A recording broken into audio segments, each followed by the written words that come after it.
It was C.S. Lewis who said, "You don't have a soul, you are a soul. You have a body." Human experience tends to confirm Lewis's assessment. We are spiritual beings who are intuitively supernatural. There are, of course, those who object to this assessment. They assert that there is nothing supernatural and that the uninformed are not being spiritual, but rather superstitious.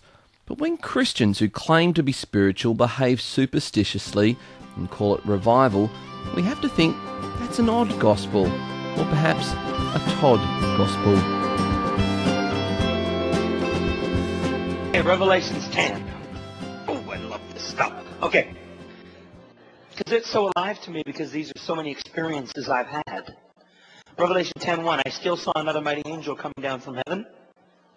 Saw a mighty angel coming down from heaven, clothed with a cloud. Rainbow was on his head. His face was like the sun. His feet, Charlie, look at this. His feet were pillars of fire. This angel that has feet like pillars of fire has come to me on several occasions. While there are heresy hunters who poo-poo anything charismatic or Pentecostal, like Toronto or Pensacola, the ministry of Todd Bentley bears some similarities to previous Pentecostal or charismatic outpourings.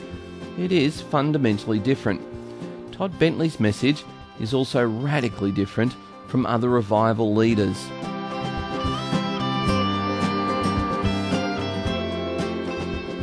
So I'm sitting there trying to listen to the speaker, and all of a sudden I'm aware of like an electrical presence. It was like electricity. And it was like 2-3 feet in front of me, right in front of my chair. And it was like a whirlwind, actually. It was swirling. It was swirling like a whirlwind. And it was very electric. And so I'm sitting there, and I've heard the Lord say, "Put your hand out." And I'm thinking, God, we're listening to the speaker. And the Lord's speaking to me. Put your hand out. So I put my hand out, and here's what happened. I didn't hear that noise.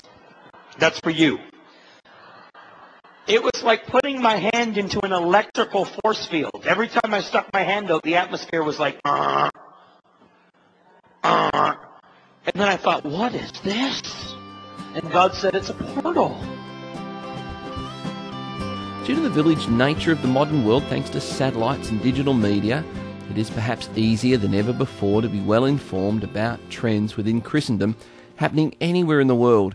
But this doesn't just extend to the particular ideas being promoted, but thanks to the same technology, there's also a sense of immediacy about this. We can be informed about events happening in Afghanistan, Iraq, Boise, Freetown, Lakeland, and do this immediately. This has changed the nature of war because of the increased accountability from the media. But it's also changed the nature of revivals. Preachers are now more susceptible to criticism and evaluation than at any other time. Tonight on Nightline, modern-day miracles. This evangelist claims to have the power to heal the sick. Now tens of thousands are flocking to Florida to be touched by what they believe is God's healing hand. It's an old-fashioned tent revival, and our cameras are there to witness believers shaking and collapsing on stage. But have they really been touched by God? We reveal the dark past of this would-be man of miracles. But is he misleading the sick and the desperate? From the global resources of ABC News, with Terry Moran, Martin Bashir, and Cynthia McFadden, this is Nightline. Christianity is miraculous. It is fundamentally spiritual. The notion that only certain branches of Christianity promote or have access to the miraculous is ill-informed.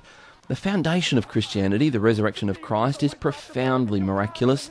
The transmission of Christianity, where the gospel is outlined in 1 Corinthians 15, 1-4, is preached in the power of the Holy Spirit, resulting in the spiritual regeneration of a soul as the grace of God imparts faith.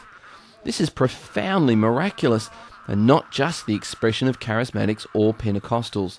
The ministry of healing through prayer and care for the sick has a long tradition within all branches of Christianity. Therefore, it is oversimplistic to distinguish forms of Christianity into either charismatic or non-charismatic, since biblical Christianity is intrinsically spiritual and miraculous.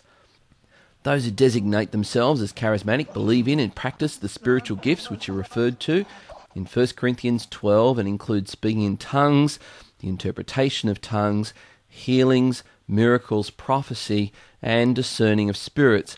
Those who refuse to be designated as charismatic generally claim that such spiritual gifts ceased when the canon of the New Testament was completed.